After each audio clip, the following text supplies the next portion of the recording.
Okay, folks, we're going to tie a wee fly tonight. Basically, it's a type of long-tail Wilkinson, but it's tied in park shrimp style using Artic runner.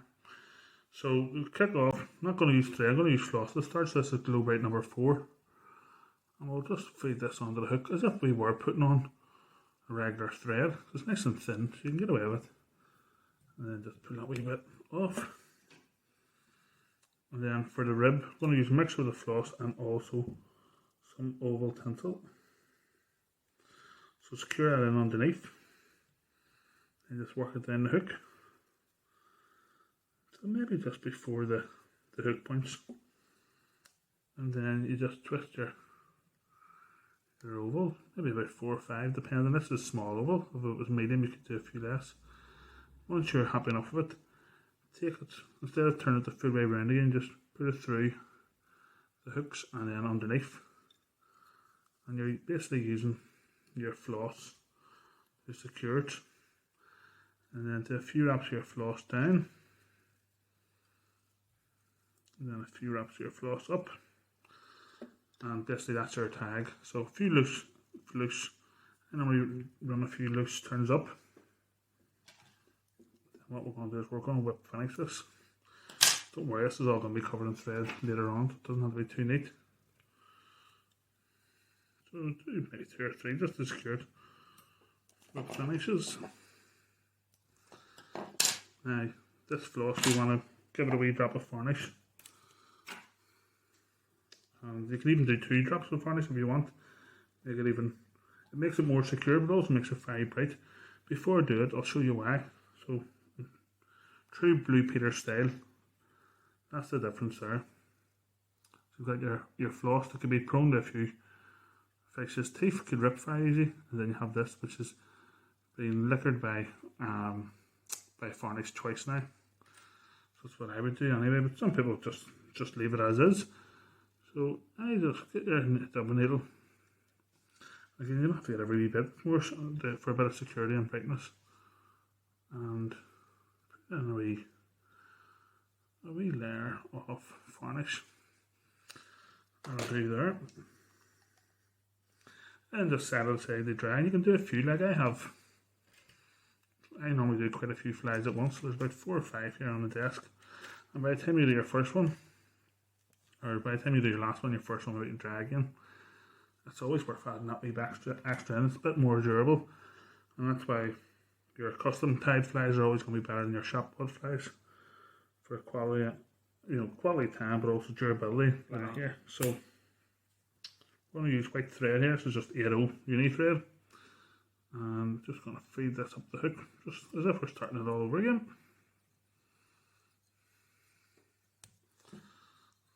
Okay,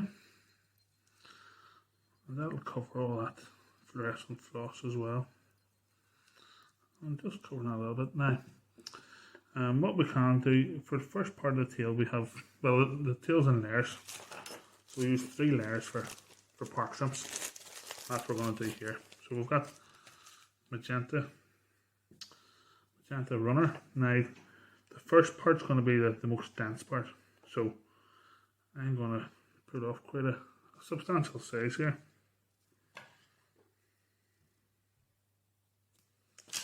Okay, but it's a small part, so taking off all the guard hairs and just leaving the real body hairs basically, but also I'm leaving the under fur as well, because again this is going to be used to secure and to prop it up as well. So you're looking about the length of the shanker. So now I'm going to start up here. I was going to do it down there, but I'm going to start up here, and I'll tell you why in a wee minute. So see how this goes. So I just always start with a pinch and loop, do 2 or 3 wraps. That looks quite good, so happy enough with that there. And then underneath the next layer, I'm going to just put in a few strands of flies. So I've got 4 wee bits of flies here. In fact, I'm going to just pinch this up.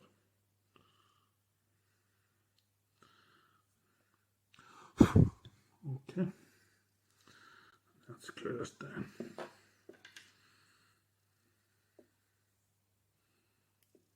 and just cut the size, whatever you want. Like, they could be all different sizes, entirely up to yourself. And then the next part is going to be the middle layer, which is going to be the longest layer. And for this part, we're going to remove the underfur. So we'll remove the underfur here just by holding it about 2/3 up, and that removes the fur. And then you've got a few guard hairs here too. Now I'm going to set those aside because I'm going to use those. For now, I'm going to just tease out a little bit of the fur, just get a nice taper. Okay. And then this is going to be double the length of the previous layer. So let's see, and that's from here is the whole length. So I think that should do us there. And I'm going to start to bring the thread up again. So you'll see that this is obviously being tied in.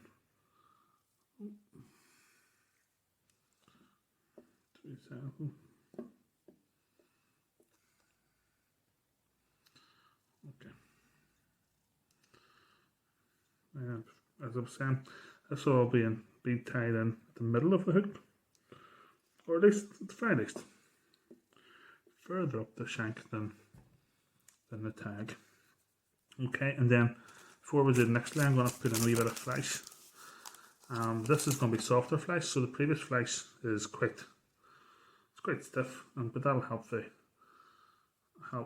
in terms of preventing any tail wrapping.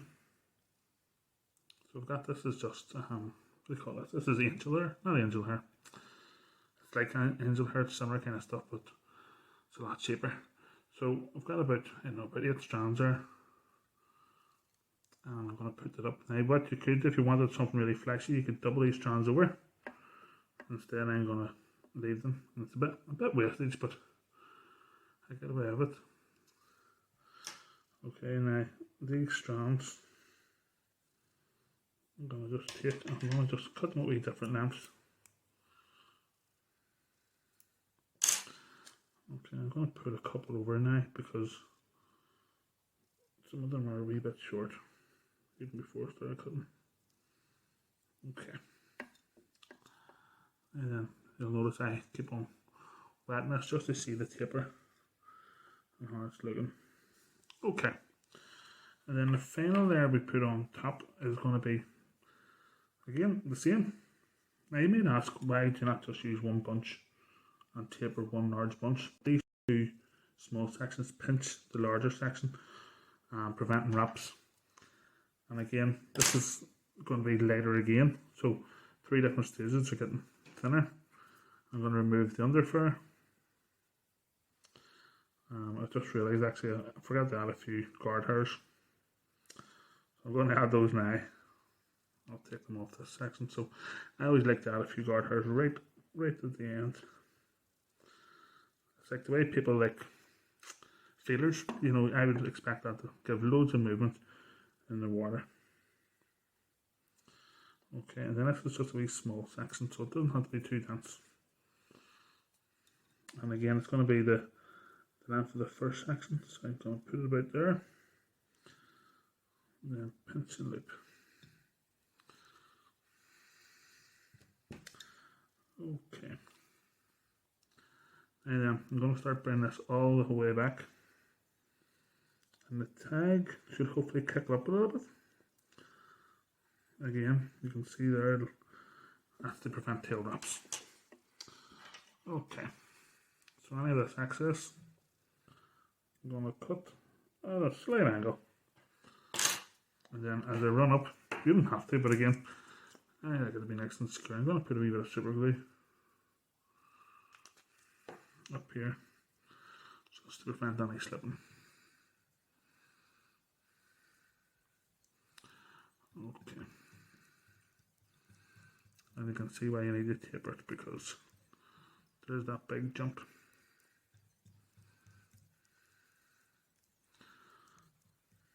But we're going to use braid for this. We're not going to use flat tinsel, we're going to use braid. So it shouldn't show too bad, and it won't slip, definitely won't slip. So the rib for this, you don't need to use a rib with braid, but again I use the rib to actually kick up the tail. And we're just going to use This is just silver wire. I'm going to slip this on. I always put it on underneath. Okay. So I'm running the wire underneath, and as I'm going up and making the use of the turns, I'm also going to be putting on this, which is Fenner's flat braid. Really good, really durable stuff. It just makes tinsel bodies a lot easier too. You don't need to worry about the bumps. Like, see flat there, you'd struggle on a regular flat tinsel.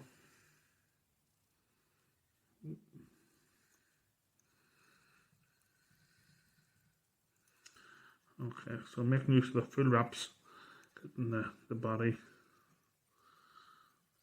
and the rib. Again, you probably noticed as well, I use 2 pairs of scissors. A lot of people do, you know the score.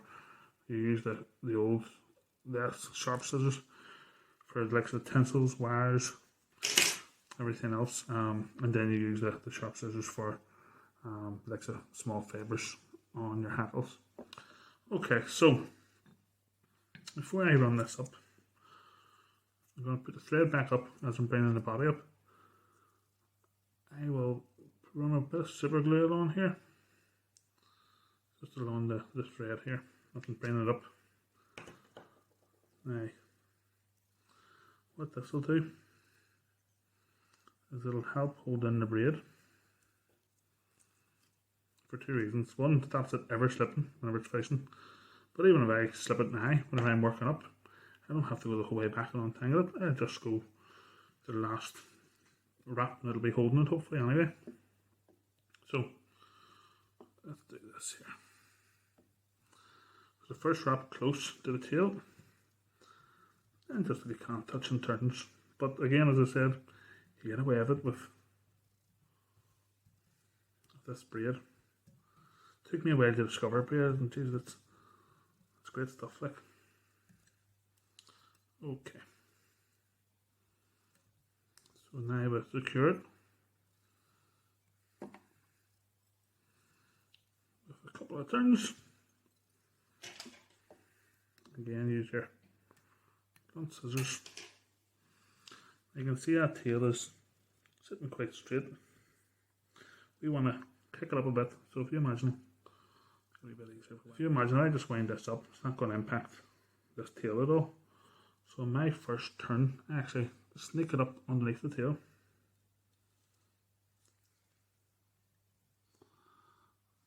Like that there.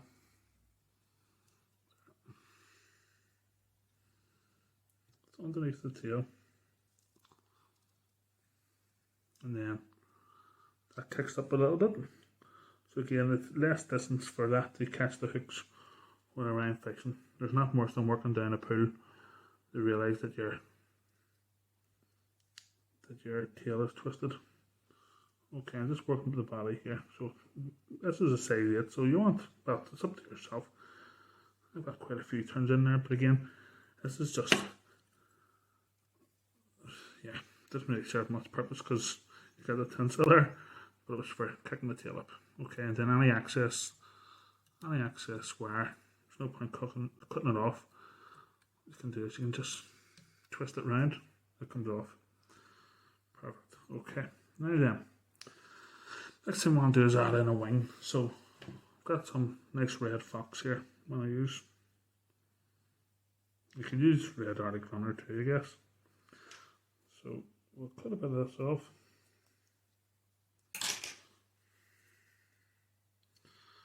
What I want to do is remove the underfur here. That fur, you can put that somewhere. I usually don't like, but you can put it somewhere there and it'll make nice dubbing as well. So soft. Okay. I also want to remove the guard hairs in this. So again, you don't have to remove them all, like. You want this to be as mobile as possible. Our rivers aren't too fast flowing compared to some in Scotland, so mobility is very, very important.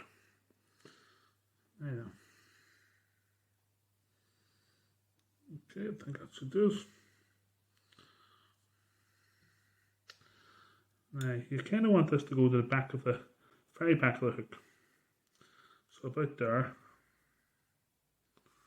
Okay, I've just realised the thread. Okay, so very important that you pinch and loop this and get it as close as you can to the body. It'll kick it up nice, as you can see, and it'll also give you plenty of space in the front here to cut off. So some people cut it off before they put it on. That might be good for small flies, but for this you're alright. And then I wet the front here with my fingers and I can twist a little bit.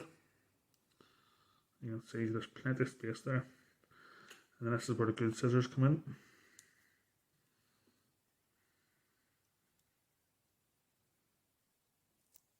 And we'll cut that off.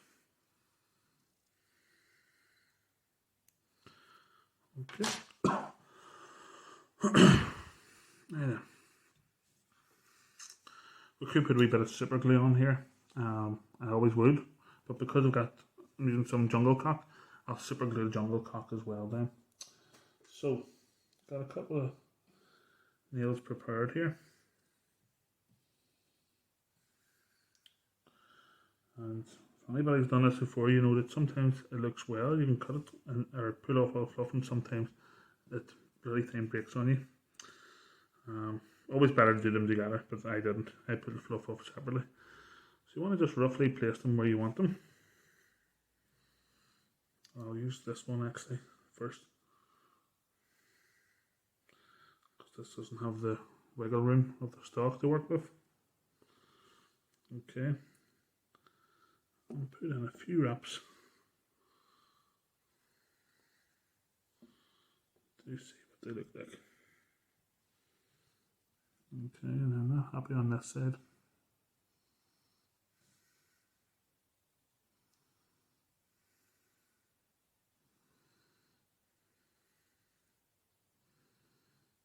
Okay, that's one of the reasons why the pattern doesn't need it. I don't use it. One, it's expensive, and two, it's an absolute pain to put on. If you put it on at the end, obviously it's a bit easier, but it just doesn't give as much movement, I don't think. Okay, so I'm happy with that side there. Just going to shorten my side. I'm actually not in the normal spot to be doing this, but if I was, I've got a wee pair of tweezers and tease out that end that is broken off. I think that'll do. Okay. Okay. So, again, you can double this back if you want, but what I do is use a bit of super glue. And I put it on about an inch or so. Probably got too much super glue. That super glue's a bit old now, it's a bit lumpy. Okay. And then just look.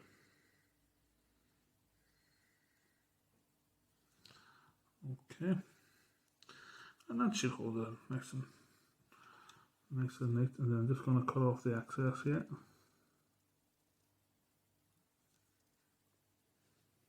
Okay, and again on this side too. Oh, that's a bit.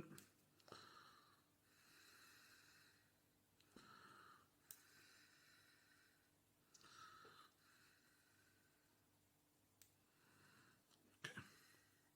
A few bits in it. What I'm going to do is I'm just going to double that back. Okay, now you can start to see the typical park shape coming along there. Okay, so we're going to use two hackles for this. So the first one is your magenta, and again with park shrimp, the first hackle is 5 long. Like typically these kind of cascadey kind of shaped shrimps, the hackle normally comes to the barb or to the point of the hook. This one's going to be coming to the back of the hook. So that's always nice to work with bigger hackles too, I find. So first thing I do is I break off the tip. Expose a few fibres. Now, because I've put in all that super glue, it's going to be a wee bit sticky. So I don't even need my wax. To be honest with you, the wax is in the other room. So I'm going to put this a few turns down, then see these front fibres pull back again, and then that means the fibres on the stalk are both tied down here. Okay, now then, you've probably all seen this before. I need to train the fibres to go down either side of the stalk. People do this by hand, but it makes it 100 times easier, 100 times neater as well, I think. Okay, just make sure that looks right. Okay, so this is a big size 8, as I said, so probably, yeah, we'll see how it goes. But there'll be quite a few turns of this here. So there's first turn, and then I always sweep whenever I come round. There's a second turn. I think I'll go for a third turn. Now, so I do sometimes for a hackle like this, it's a bit easier. I would take a pinch at the bottom, and I would pull a few fibres off. Now, if you're going to use this hackle later on, it may not be good, especially if you have like generic hackles. But this means I can do one more turn, and then it's a lot easier to secure it down. There's no having to push fibres back, which is no problem, but it's just a lot cleaner.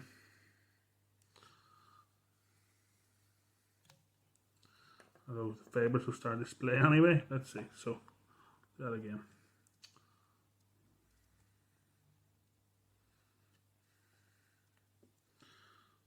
Okay, so you see that wee cap of where there's no fibres is where I'm able to secure it in. I'll do a couple of turns. Get rid of these fibres. Okay.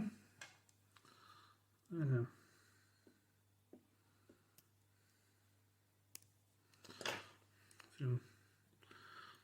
yeah, you can start to see the magenta come through there. I can't get the magenta runner. That's just pink. I've never seen a real good magenta shade, and I like that shade in the hackle there. Okay, so the next one is blue. This is like a dark blue colour, royal blue I think. I'm not too sure. And again, gonna spray out the fibres, cut off the tip, or put off the tip, and then maybe half a dozen fibres pointing forward. 2 or 3 turns towards the back, pull the fibres back, and then continue with another few wraps. And that, again, that means that they're well secured. Those fibres, you're using those fibres, you've got the hackle secured, and the stalk is doubled under the thread. And again, I'm just lightly pressing against the stalk there. Get the next double hackle. Okay, now let's see. Might not do as many turns here. We'll see how it looks. That's 1, 2.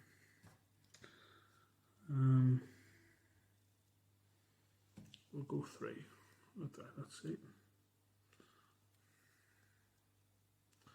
I think the 2 turns, which is basically 5 hackle turns, is plenty for that size of flag. So again, I'm just taking off some fibres to make it neat.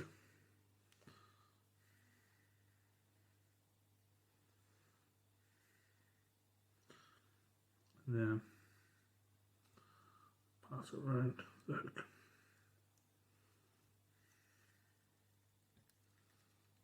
There we go. Now, always the last one, always the last hackle if you want. You can pull this back and tie on top of it to make it even more secure. And then, sometimes this works, sometimes it doesn't, but depending on how far down the hackle you are, you'll be able to pluck it off like that there. Okay, so that's your flag complete. Just need to work on the head a little bit here, so it's a wee bit light on it. Nice problem to have, I guess, but you kind of want to build it up a bit. So we're going to put floss over this anyway, so I will whip finish it here. 1, 2, 3, 4, 5 finishes in there. Okay. And put this off. Oh, got a wee fibre there. And then we're going to use another floss. So the tag was red, but this is Globrite No4, which is, it's not fire orange, is it? I think it might, no, it is fire orange, I think. And yeah, it served me well the last few way with a bit of a hot head. And I know a lot of folks, I know like the fellas that would use this kind of fly in the fin. A lot of them would use beads, which are fluorescent orange. So it's fitting that we use this. Okay.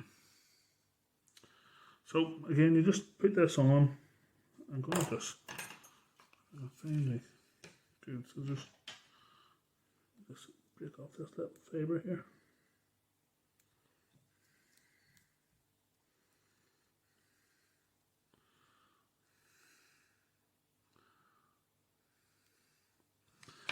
So start this as if you would start any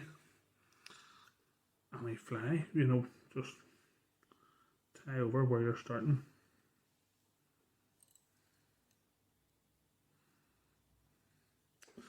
Now, depending on the size there, this was size 12, you might only work down this once. And starting the fly would be covering the white head, and then also whip finishing would be covering the white, but because we've got a wee bit of wiggle room to the head, it's small, we can actually do a few turns up. So we can do one down and one up. Make sure that everything's covered. Nothing worse than doing all this and then you realise you've got a bit of white showing through. Fish don't care, but you know yourselves, it's easy to be fussy after spending so much time on a wee fly. So I've done 2 up, and then the way back I'm going to just whip finish. Okay, so 1, 2, 3, 4, 5. Okay, and then we'll cut this off. And that's our fly complete. Should have said as well that the white helps with the bright head. You know, yeah, it shows through a bit better. And also for the tinsel as well. If there is any slippage, it's hard to be spotted under the white. That's the fly finish, folks. All I need to do now, I'm not going to do it on camera because yeah, probably mess it up, but I now put in a wee coat of super glue on that head and then do 2 coats of clear varnish, and it brings it up really well, nice and shiny and very secure. But as you've seen, there's lots of super glue put in that as well, so it is very secure wee fly anyway. But yeah, hopefully you've enjoyed that. Listen to the second video now, I'll probably do keep on going. I enjoyed making them, so if you like this, the usual crack on YouTube, give us a like or thumbs up or whatever it is, and subscribe, and share it if you don't mind. And until we see you next time, tight lines, all the best.